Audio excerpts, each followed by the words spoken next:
Virginia, ¿ya estás lista? Ya, lista. Marcia. Perfecto.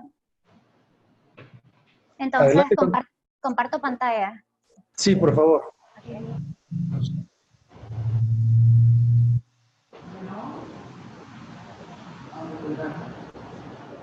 Alcalde, yo creo que va a ser ¿Se mira bien?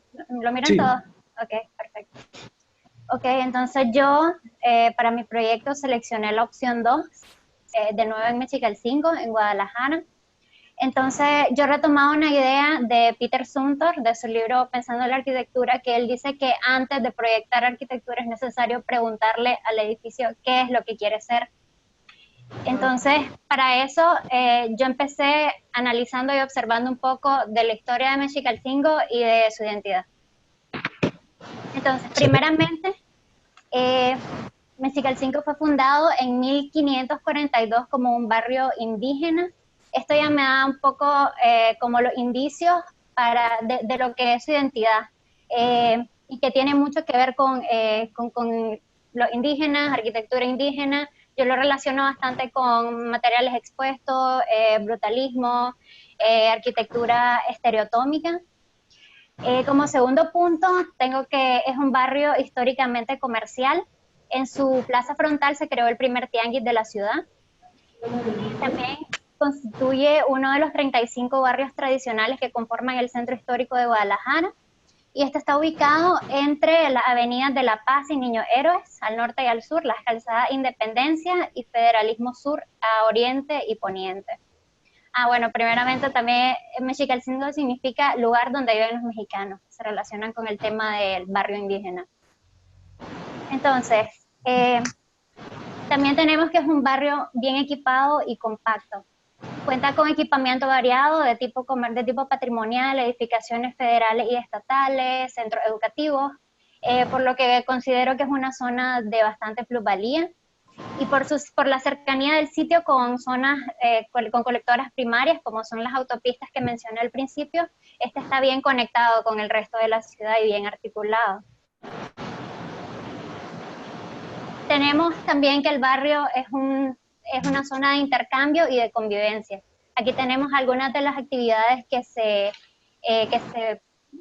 realizan. Por ejemplo, en la primera es una iniciativa que se llama Avioncitos de Papel, que es una iniciativa vecinal donde se mira la forma en la que conviven y se relacionan las personas. Luego tenemos algunas actividades comerciales que son imágenes históricas, y en la esquina superior derecha tenemos un local comercial. Ahí podemos ver, por ejemplo, que tienen música tradicional y todo esto que es típico de la cultura popular mexicana. Entonces todo eso forma parte de la historia y de la identidad. Notamos que es un barrio con una dinámica muy activa y que tiene una cohesión social bastante fuerte.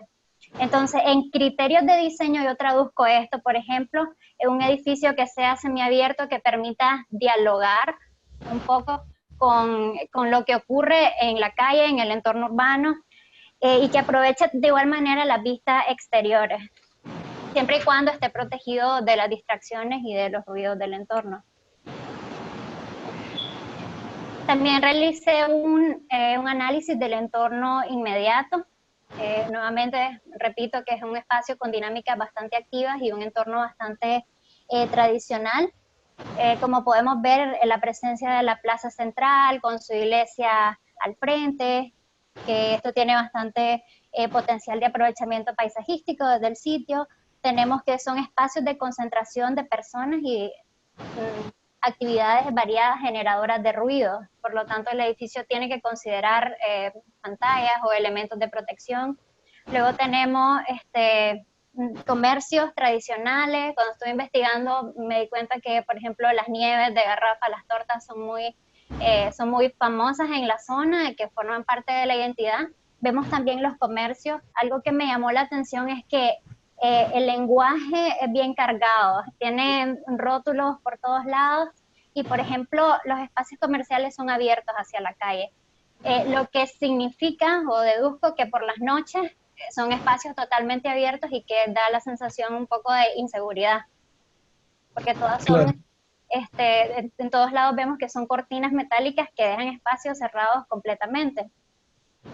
Eh, Luego de ver esto, investigué también y me di cuenta que es una zona con bastante incidencia de actos delictivos o a negocios. Incluso se roban el mobiliario urbano y de vez en cuando hay homicidios, pues, tal vez uno al año o algo así, pero son cosas que ocurren. Por lo tanto, hay que tomar en cuenta también el tema de la seguridad. claro.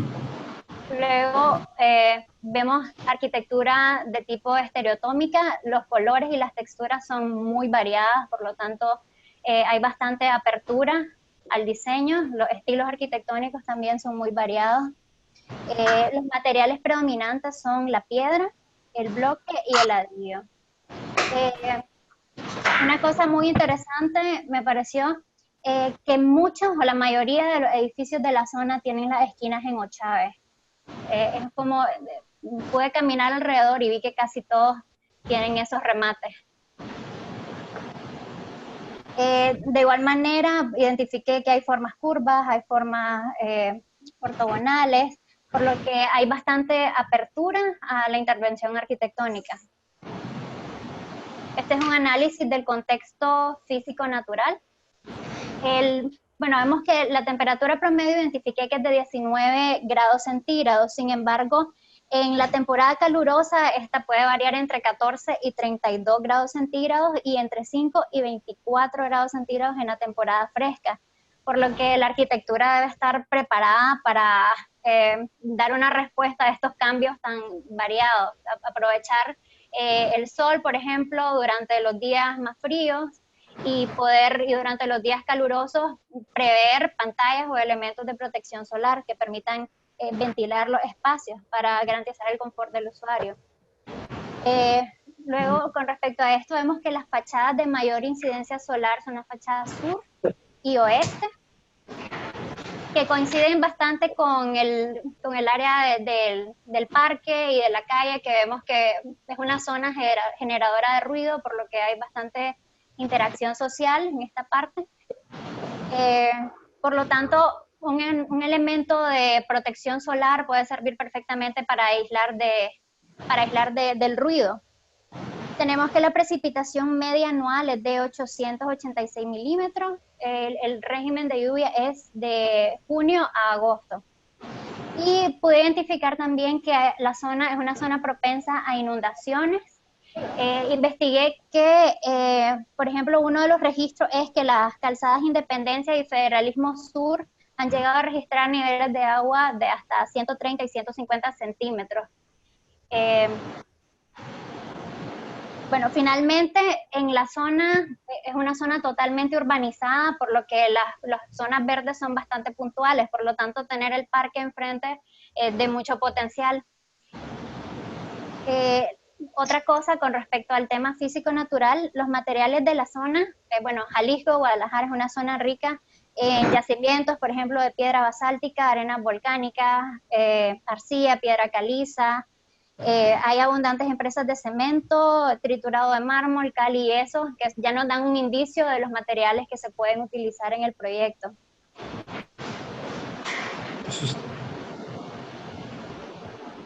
Entonces, este ya es el sitio.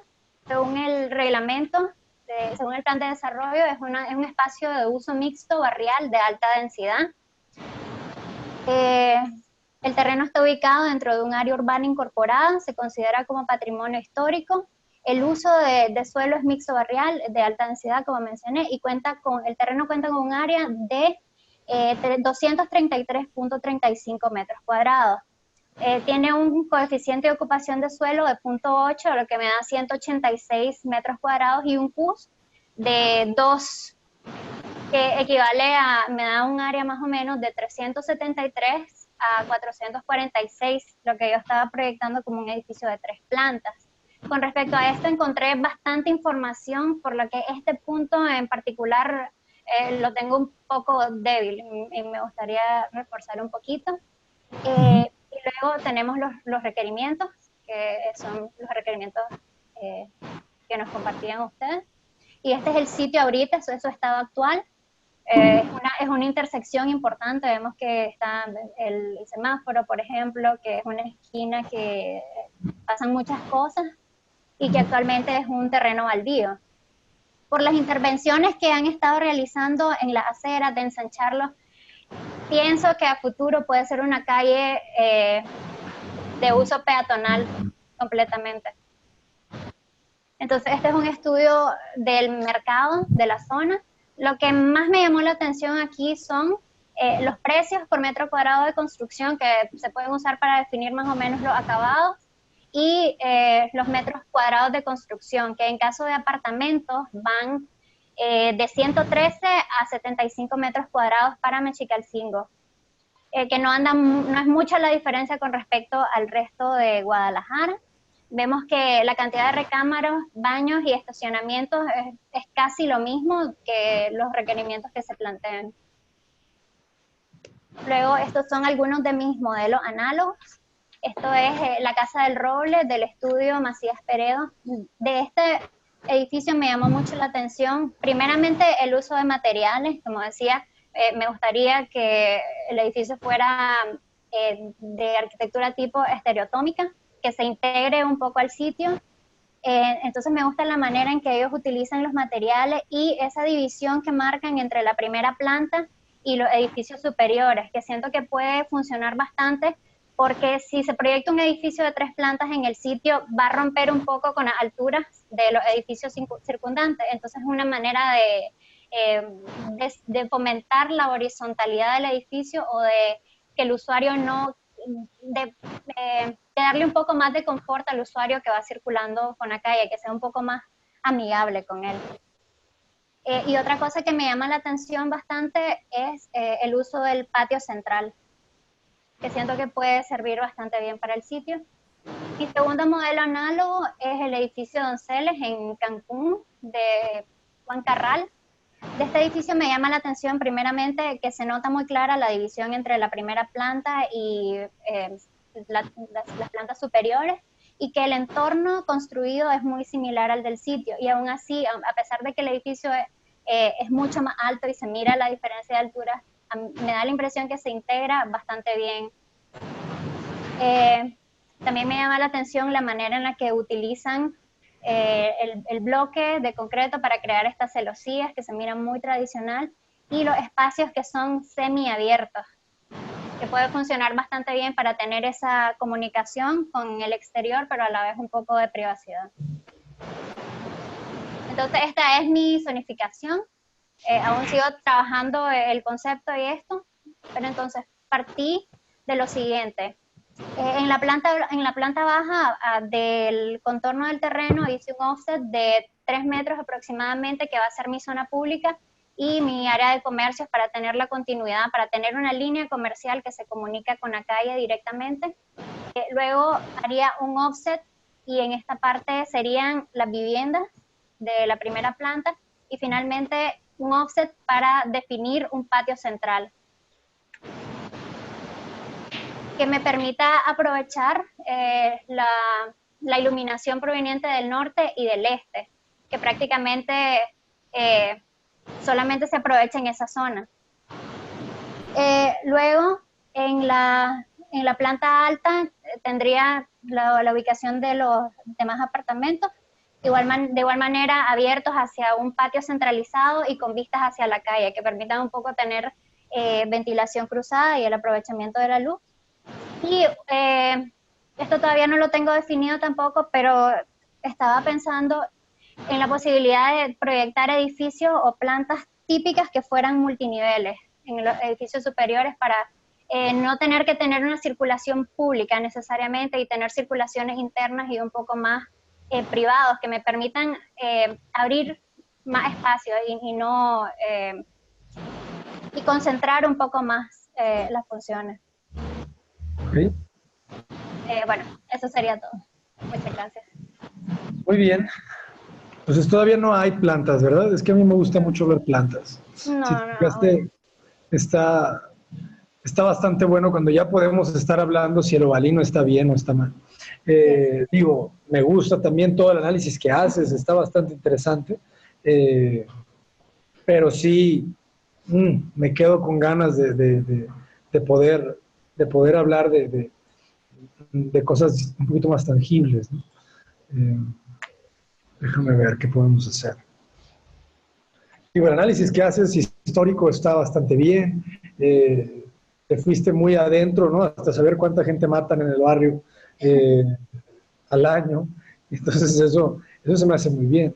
Este tema que hablas también me deja pensando en que probablemente, pues sí, ¿no? El local comercial, déjame un poquito comparándolo, bueno, se me perdió, pero sí, el local comercial no tiene que ser muy grande, ¿no? No tendríamos que agarrar toda la planta baja, ni mucho menos. Sí, Puede sí. ser un tema solamente como que para que exista, ¿no? Ese mundo a distintas horas. Sí. Tú sacas 3 niveles, hasta 4 niveles se podrían hacer, ¿no? Dependiendo al final, no, porque te dice, en qué parte te dice hasta cuántos niveles se puede construir, porque te habla de cuántos metros cuadrados, pero Yo lo saqué, yo no encontré en ningún lugar la cantidad de niveles, pero lo saqué en proporción con los metrajes cuadrados máximos.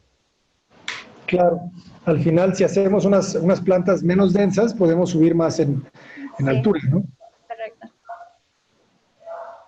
Bueno, tus diagramas, ¿dónde quedan tus diagramas? Tus diagramas me gustaron porque hablan de una horizontalidad interesante, ¿no? Sí, Me hablan como que me imaginé yo como que este juego de positivos y negativos en terrazas que pueden estar bastante bien. A diferencia del otro proyecto, digo, todavía no sé cómo estás recuperando tus líneas, tus perpendiculares, ¿no? Pero al menos aquí en el diagrama, pareciera, pareciera que agarras los de la calle, ¿qué calles son? Esta es Colón, ¿verdad? sí, Esta es Colón y sí, esta sí, sí. es, ¿cómo se llama? Esa es, Epigmenio, ¿no? ¿Cómo? Pigmenio González. Epigmenio, ¿no? Epigmenio. Entonces tú estás agarrando realmente, estás agarrando la perpendicular sobre el pigmenio, ¿no? Eh, y sí, estás, pero mi idea era mantener la línea de fachada, a pesar de que no sea ortogonal, darle continuidad al menos hacia el exterior, que se aprecie eso. uh-huh. Sí, sí, sí, sí, sí. Y quién sabe si es esquina, ¿verdad? Eh, Sí, si la rescatas. Pues bueno, algo que puedo ver aquí rápidamente en tu patio, ¿no? Que te diría algo similar a lo de Jorge es, salva bien el patio, ¿no? O sea, no tengas requiebros en el patio. O sea, ten ujú, un patio muy definido, ¿no? Que tu proyecto se vuelva una L. Fíjate, hay un proyecto de Álvaro Berúben acá en Guadalajara, que son los departamentos del patio. Eh, Me lo recuerda solamente porque es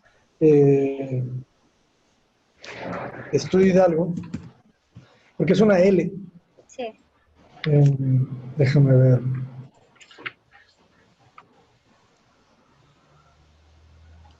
Déjame ver su planta. Fíjate. Entonces, lo importante aquí es que, digo, también Álvaro es un amante del módulo. Entonces, siempre vamos a ver mucho ese orden, ¿no? En sus plantas moduladas, ¿no? Completamente, siempre en la medida de lo posible. Eh, entonces, fíjense, como siempre al final te va a permitir, ¿no? Te va a permitir repetir el tema de la estructura. Sí, Eh, entonces, pero lo que más te quiero marcar es esto, ¿no?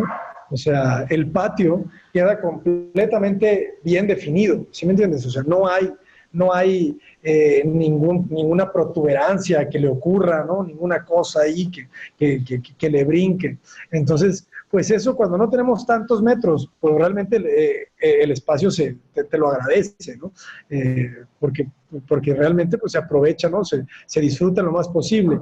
Y fíjate las distribuciones, ¿no? Como para que busquen, Jorge también, ¿no? A esto es lo que me refiero, ¿no? O sea, se aprovecha en la medida de lo posible la tipología del departamento, ¿no? Entonces, yo acá siempre entro a mis departamentos por el mismo distribuidor, ¿no? Por el mismo pasillo. por lo cual pues se vuelve mucho más eficiente, ¿no? Y entonces, pues ya, si se fijan, bueno, aquí sí tienes un poquito este pasillo que te lleva para acá, pero al final las habitaciones ven hacia los patios o como en algún tipo de equilibrio, ¿no? Pero lo que te quisiera decir es eso, no es que trates de ahorita que estés en tu planteamiento de hacer tu sistema de estructura lo más limpio posible, ¿no? O sea, que no tengas, porque aquí, ¿qué significa lo naranja? Eso es en la zona pública, el acceso al estacionamiento, el vestíbulo, la circulación pública de la planta baja.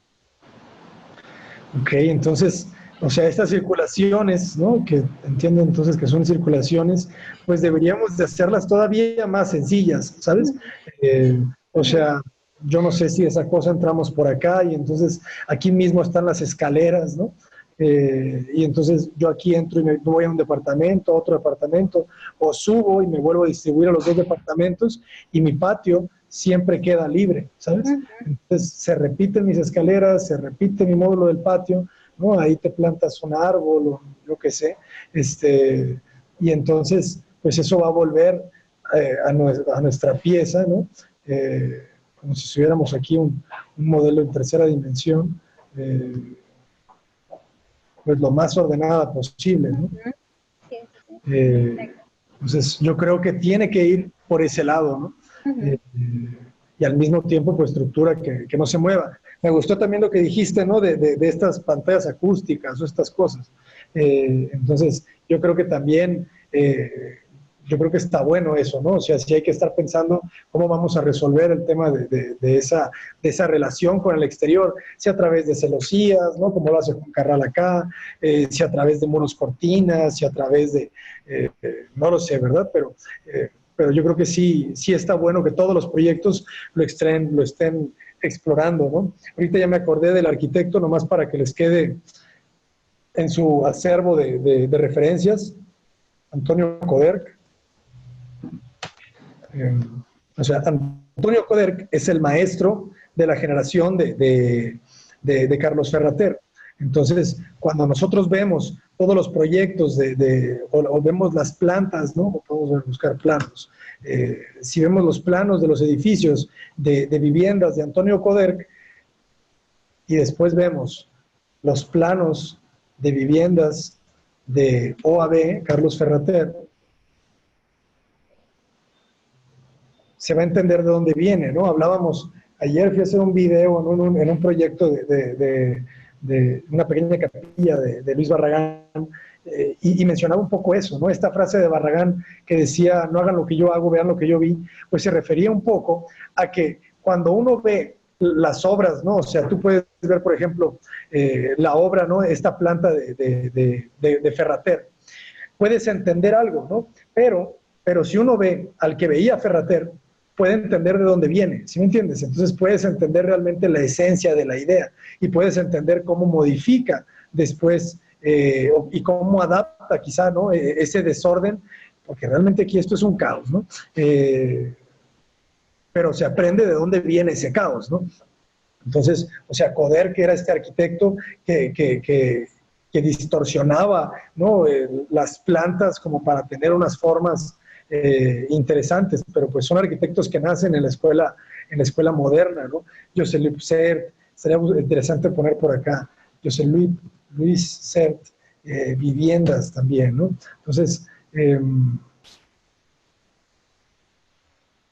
es toda esta generación de arquitectos modernos españoles que igual José Luis Sert no tiene tantas viviendas colectivas, igual y nos sirve más por el tema de cómo acomoda los patios, ¿no? Pues un cuate muy mesiano, muy a lo Richard Neutra también, pero fíjense, aquí sí que hay unas bastante interesantes. Lo que les quiero decir solamente es eso, ¿no? Es buscar siempre el predecesor de la idea, ¿no? Para poder entender realmente cuál es el origen, ¿no? Y cuál era la intención fundamental, ¿no? De algo. Pero bueno, otra vez, quizá lo de las circulaciones verticales. Bueno, Virginia, ¿cómo ves? No, súper bien, me queda bien la idea también con las observaciones anteriores, ya estoy mucho más clara de cómo proyectar la planta. Ok. El módulo. Acuérdate que para vivienda vertical siempre el módulo va a ser tu mejor amigo. Sí, claro. Buenísimo. Muchísimas gracias. Gracias a vos.